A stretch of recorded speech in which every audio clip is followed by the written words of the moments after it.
Bueno, ¿quién es Lai Vázquez Castillo? ¿Por qué se consigna el nombre de Lai Vázquez Castillo en un manifiesto de vuelo del avión presidencial del 23 de junio de este vuelo que iba de Lima a Chiclayo? ¿Quién lo puso ahí? ¿Cuáles son las responsabilidades? ¿Es culpa de la Fuerza Aérea? ¿Es culpa de la Casa Militar de Palacio de Gobierno? ¿Es culpa de Secretaría de Palacio de Gobierno? ¿Quién tiene que responder? ¿Qué va a investigar la Fiscalía? ¿Qué va a investigar la Contraloría? ¿Qué está investigando o va a investigar el Congreso de la República? De estos temas vamos a hablar con Cristian Salas, ex procurador. Doctor Salas, ¿cómo está? Ante todo, buenas noches. Muy buenas noches, Omar. Un gusto estar con ustedes. A ver, doctor, el hecho de que aparezca un nombre de una persona que no existe en un manifiesto de vuelo, un documento oficial de la Fuerza Aérea, ¿cuán grave es? ¿Hay un posible delito detrás de esto, entendiendo en un contexto donde el sobrino del presidente, Fray Vázquez Castillo, está prófugo de la justicia? Efectivamente, se van a desprender a partir de este dato diversos tipos de responsabilidades, desde disciplinarias administrativas, en los efectivos encargados del abordaje de este avión oficial, hasta incluso podrían desprenderse responsabilidades penales. Hay un delito, que es el delito de peculado por utilización, que sanciona al funcionario público que permite que un sujeto, un tercero, utilice un bien que está a su cargo. En este caso, un avión oficial no es pues un carro particular, y no es que el procedimiento para abordar un avión oficial sea común, o sea, sin ningún tipo de restricción o vigilancia. Hay todo un protocolo para hacer un abordaje de este tipo de aeronaves. Es decir, solo para un paréntesis, ya de por sí ahí hay una irregularidad en el hecho, como se han demostrado no solo en ese manifiesto donde aparece Lai Vázquez Castillo, sino en otros manifiestos que ha hecho público el Centro Liber, que el presidente de la República usaba el avión presidencial para transportar a sus sobrinos, a su hijo, a su cuñada. Ya ese hecho de por sí refleja una irregularidad. Efectivamente. Y si a eso le sumamos que estamos en el contexto aún del supuesto, de la posibilidad que el señor Fray Vázquez Castillo, en junio, prófugo ya de la justicia, haya sido quien abordó ese vuelo en un avión oficial, pues ahí estaríamos ante otro delito, que sería un acto de encubrimiento. ¿De parte de quién? Eso se va a tener que determinar, pero lo que no podría recibirse de parte de la administración pública, sea de la Marina, de las Fuerzas Armadas, de quien sea, no podría recibirse como respuesta es no sabemos. No sabemos si fue él, no sabemos quién fue. No, porque estamos ante protocolos administrativos que se cumplen de manera estricta para el abordaje de aviones oficiales. Entonces, aquí hay otro dato de sospecha, aparte del nombre Lai, ¿no? Lai Vázquez. Por lógica, podríamos inferir que se trata de Fray Vázquez, ¿no? Y no solo el nombre Lai, sino que en la parte de referencia se coloca sobrino así con es. un DNI falso. Y hay otro dato adicional, que es que los otros nombres de otros familiares u otras personas no coinciden con el DNI. Entonces, este es otro dato de sospecha que sin duda obliga a la Fiscalía a investigar. ¿Por qué? Porque o bien puede tratarse de personas que son familiares del presidente, que no tienen nada que ver con la función pública, donde ya hay una irregularidad en su abordaje en un avión oficial, y lo otro que pueden ser personas que no son efectivamente esos familiares, sino que han dado ese nombre para tratar de ocultar su real identidad. ¿En qué contexto podríamos estar? Pueden ser empresarios. Entonces, hay que tener mucho cuidado con esto y la Fiscalía tiene que investigar a efectos de esclarecer esto. Y entonces, la declaración de los otros pasajeros va a ser importante. La declaración del personal encargado del vuelo, los oficiales, el piloto, el copiloto, los encargados de la asistencia, los funcionarios encargados del abordaje del avión, las cámaras de vigilancia. Es decir, la Fiscalía tiene que recabar toda esta información para aclarar este hecho. A ver, porque entiendo que esto debe quedar claro. Esta lista, el caso específico, este manifiesto de 33 pasajeros, la lista no la escribe, no la redacta la Fuerza Aérea del Perú. Entiendo que los nombres de los pasajeros que van a viajar con el presidente de la República en el avión presidencial se establecen, se redactan en Palacio de Gobierno, en la Secretaría General de Palacio de Gobierno. Es decir, es Palacio quien tiene que responder quién colocó tal nombre y tal DNI. Pero adicionalmente la Fuerza Aérea supervisa, bueno, en este caso creo que es la Marina, supervisa quiénes abordan el avión. No es cuestión de que de Palacio le den una lista al oficial y simplemente diga, a ver, 18 personas suban. No, hay una supervisión de quienes están abordando el avión. Eso es lo que comentábamos más temprano, porque a ver, si tú vas a viajar, así sea un vuelo interno, de Lima a Chiclayo, de Chiclayo a Cusco, y vas a abordar un avión, el personal de la aerolínea te pide tu pasaje de avión, tu boarding pass, y te pide tu documento nacional de identidad o pasaporte para verificar la identidad. Yo, doctor, y le pregunto, me imagino que en un vuelo del avión presidencial con el mandatario, la persona más resguardada del país probablemente, se tendría, pues, hay personal que te pide y verifica quién es quién sube al avión. Y en ese contexto no solo identificar, no solo hacer el control de identidad, sino también el tema de la vacuna, por ejemplo. Tiene su carnet de vacunación, tiene sus 3 dosis para que aborde un avión cerrado, es lo mínimo. Entonces, esos controles se tuvieron que haber hecho. Si no se hicieron eso, como digo, va a generar ciertos niveles de responsabilidad. Ahora, podríamos caer, la investigación podría ir por el lado del encubrimiento. Lo digo porque ya el presidente de la República está siendo investigado por dicho delito, ¿no? Por la actitud que ha tenido frente a otras investigaciones. Frente a que estamos en un caso además inicial que tiene que ver con la fuga de su sobrino. Es posible, más aún si es que partimos de la idea a partir de este dato, de este nombre que aparece como Lai Vázquez, sobrino del presidente, de que la Fiscalía pueda sospechar de que desde el despacho presidencial se autorizó que este señor, en el contexto en el que ya era prófugo de la justicia, ya había una medida contra su libertad ordenada por mandato judicial, se autorizó que este saliera de Lima en un vuelo oficial hacia otro destino, viabilizando su fuga o su ocultamiento de la acción de la justicia. ¿Es posible que esto se pueda materializar? Eso va a depender de la investigación. Ahora, pero ya resulta muy raro, ¿no? Resulta muy extraño porque también uno se pone a pensar, si yo quiero usar el avión presidencial para ocultar a mi sobrino y llevarlo de Lima a Chiclayo y ya estoy poniendo mal el nombre, pues pongo otro nombre. Si ya voy a hacer algo delictivo, no pongo Lai Vázquez Castillo. Es decir, por ahí pareciera no cuadrar mucho el que ha sucedido aquí. Efectivamente, por eso es necesaria una investigación. No obstante, lo extraño y lo absurdo en este régimen es común. Ya no es raro ver estas circunstancias. El caso de Jennifer Paredes, o sea, un ocultamiento, un intento de ocultamiento tan burdo, ¿no? O sea, pretender indicar que la señorita no estaba en Palacio de Gobierno y posteriormente desaparecer las cámaras de esa manera. El solo hecho de impedir por hora y media, hora y 20 que ingrese la Fiscalía y la Policía ya era una actitud sospechosa, Entonces, ¿no? digamos, ese tipo de actitudes desde el poder ya a estas alturas no nos llama la atención.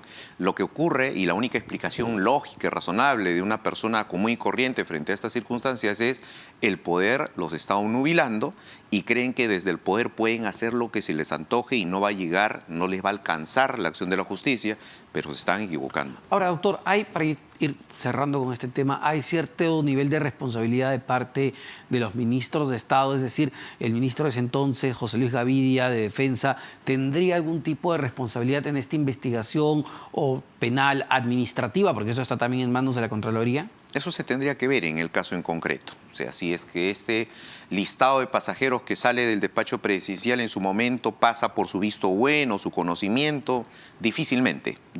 No obstante, tendría que ser materia de la investigación. Ahora, quería ir a otro tema importante que tiene que ver con la Contraloría General, perdón, con la Procuraduría General de la República y este informe que ha emitido la Contraloría General de la República sobre la contratación de la Procuradora General del Estado, la doctora María Carguajulca, que reemplazó, y usted recordará todo el hecho, a Daniel Soria, que fue pues expulsado en una situación bastante peculiar, por decirlo menos. La Contraloría advierte que la designación de María Carguajulca se habría dado en base a una situación adversa y tiene que ver con no haber presentado una declaración jurada para ver si efectivamente era idónea para el cargo o no. Y lo que cuestiona la Contraloría es que ni el Ministerio de Justicia ni la propia Procuraduría le solicitaron a Carguajulca que presente esta documentación.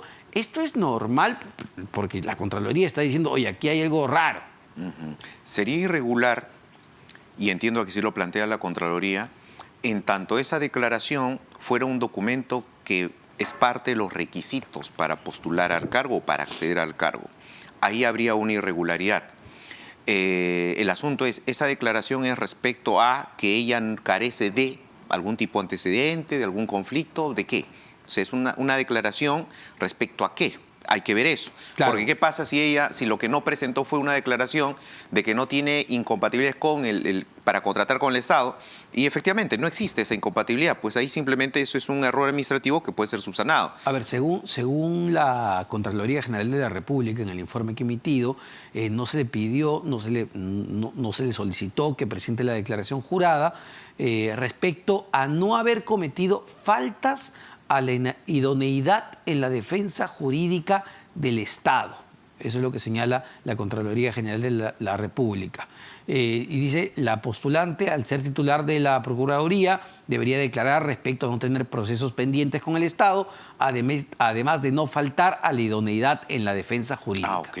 A no tener procesos pendientes con el Estado. Sí, ese es un requisito que se solicita y que debe presentarse. Y que al ser un requisito, la autoridad encargada de su contratación o nombramiento está obligada a requerírselo. No es posible dar visto bueno a la contratación o al nombramiento si es que hay un requisito que se está omitiendo. Eso sí es irregular. Porque lo que dice la Contraloría en este informe que se ha hecho público es que le preguntaron al Ministerio de Justicia y el Ministerio de Justicia dijo, no, mira, el proceso de selección lo llevó la Procuraduría General de la República. Y luego la Procuraduría responde, no, ella tenía que presentar esta declaración jurada si es que ganaba, si es que era designada. No sé si eso es regular, porque uno entendería que tú presentas tus documentos pues para ver si eres designado o no. Claro, no posterior. ¿Qué pasa si lo designan y luego se dan cuenta de que sí tiene conflicto con el Estado? Es un absurdo. Es antes de. Y el problema de eso, según la Contraloría, es que una vez que fue designada, tampoco se le pidieron este documento. Y lo que se ha revelado en este informe es que pues ella sí tiene un proceso pendiente. Según se consigna, actualmente se viene investigando una denuncia contra Cargo Ajulca por presunta inacción en la defensa jurídica de la municipalidad y falta de seguimiento e impulso de denuncia a nivel policial cuando se desempeñaba como procuradora municipal de San Juan del Lurigancho. En ese caso, pues la irregularidad es evidente, de los dos lados. De parte de la entidad a la cual está postulando y que no exige un requisito previo, y de parte de ella que sabiendo que existe un conflicto con el Estado respecto a una mala defensa, una mala actuación en condición de un cargo anterior, y sabiendo que existe ese requisito, simplemente no lo presenta. Allí hay una irregularidad que seguramente es lo que la Contraloría correctamente está apreciando. Ahora, y esto lo mencionamos porque parecería un tema técnico menor, porque están hablando de un cargo de este tipo, pero ahí me gustaría que usted lo explique como ex procuradora además. ¿De qué se encarga la Procuraduría? ¿Qué rol desempeña la Procuradora General del Estado, sobre todo en un entorno, en un contexto donde el presidente de la República está siendo investigado por una serie de temas? Y solo para recordar, Daniel Soria, el ex procurador, justamente presenta, entiendo, una denuncia contra el presidente de la República y, valgan verdades, esto fue lo que le valió pues, que cayera a su cabeza. Efectivamente, este requisito, tal como ahora lo estás explicando, no constituye un dato burocrático. Es un dato que tiene que ver con una característica esencial del defensor del Estado en asuntos judiciales, que es la idoneidad del cargo. El procurador tiene que ser una persona que no tenga ningún tipo de conflicto con el patrocinado que ahora va a asumir, que es el Estado. Yo no puedo, si tengo procesos contra el Estado, sea municipalidad, gobierno regional o cualquier otra entidad estatal, yo no puedo luego al mismo tiempo ser procurador defendiendo ese Estado contra el cual estoy litigando. No puedo, es imposible. Entonces este requisito apunta a ello. Y en su condición de procuradora general, que es un cargo ya diferenciado de los procuradores especializados y los procuradores públicos, cargo superior, pues obviamente esa idoneidad es sumamente necesaria y está orientada a garantizar su objetividad y la legalidad en su función, de modo tal que esa procuradora, al no tener ningún tipo de incompatibilidad, no tener ningún dato que pueda ser utilizado por el poder de turno para chantajearla o cuestionarla, pues ella se encuentra en la libertad de incluso denunciar al propio poder de turno, que es su función.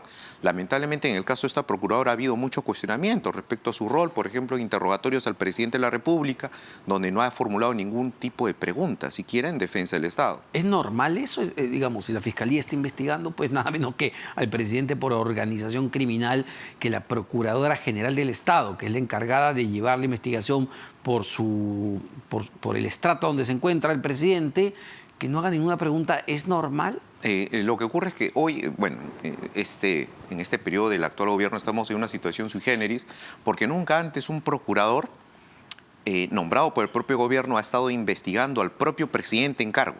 Nunca se había visto eso. Normalmente los procuradores participaban en procesos ya iniciados contra los gobernantes del periodo anterior. Entonces, el contexto era diferenciado, pero en este caso, lo que urge es que el procurador haga valer su rol de defensor del Estado, no del gobierno, y por tanto, si es que hay preguntas que formular, preguntas de aclaración, preguntas de averiguación o preguntas orientadas al objetivo del procurador, que es garantizar la reparación civil en el proceso, pues se tiene que hacer. Y en un caso de lavado de activos, un caso de corrupción, un caso de crimen organizado, siempre hay preguntas que se deben desarrollar desde el rol de la Procuraduría, no de la Fiscalía. La Fiscalía hace su catálogo de preguntas buscando acreditar el delito, pero la Procuraduría lo que tiene que buscar acreditar es el daño que genera que es generado por ese hecho. Y en este caso, pues, el hecho de que la procuradora no haya formulado siquiera alguna pregunta llama mucho la atención. Ahora, en este informe, la Contraloría General de la República también concluye y le pide al Estado, al Ministerio de Justicia, a la propia Procuraduría, tomar las acciones del caso que sean correspondientes. Y uno se pregunta qué es lo que corresponde en este caso, donde claramente no ha acreditado que no tenía pues la idoneidad, que no tenía juicio con el Estado. Lo primero será definir si ese era un requisito para la postulación, y eso está en las bases, así de simple, eso es claro. Si es que este era un requisito para la postulación y simplemente no se presentó, lo que tendría es que anularse ese procedimiento de nombramiento, así de simple. Al anularse ese procedimiento de nombramiento tendría que convocarse a otro, y además tendría que iniciarse investigaciones administrativas contra los funcionarios a cargo de ese procedimiento. Bueno, vamos a ver qué es lo que sucede finalmente con este cargo tan importante que parece estar ahí medio congelado en realidad en cuanto a sus funciones. Muchísimas gracias, señor Cristian Salas, el doctor Cristian Salas, ex procurador. Vamos rápidamente a una pausa, venimos con muchísimo más.